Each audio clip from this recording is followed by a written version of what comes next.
So luckily, everything I'm going to show you right now is basically available right out of the box once you start up with SegMetrics. So we don't have to do any sort of complex segmentation. I mean, of course, you can get as complex as you want, but kind of that first topic I was talking, or you were talking about, Brian, about, how do I know where to kind of start my optimization, or do I have any, content out there that maybe isn't getting any traction any longer? It's not bringing in any money, right?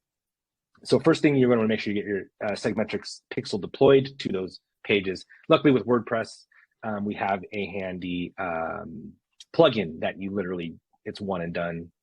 You don't have to go through every single page. So then once we start tracking that, we have a number of these reports, but what I want to focus on there is the web view report. So this is going to tell us, kind of similar to that view we saw in the Google Analytics, right? So this will show me a list of all the pages that have been pinged by my people, right? So tell me how many leads would have hit there, how many of them became customers, and was there any money earned from people that hit that page? So this right here is going to tell me, hey, this one down here, I'm not really earning a ton off people who are seeing that page, but hey, the people that are coming to this page, I mean, that's where I'm really bringing in that money. That lead value thing, that's what the most exciting thing. Right, I've seen that people attempt to do that in the Google Analytics, and it's been broken more often than not. Sure. It can be done properly, but it's really hard to tell if it is.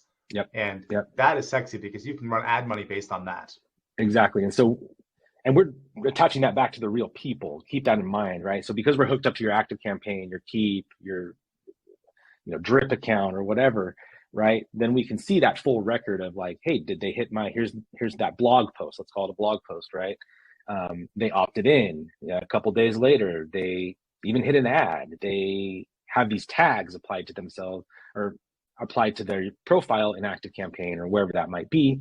And then we have the purchase information here. So we can see that full timeline, that full LTV of that person. And again, ultimately, those all translate to things like, CPAs and CACs.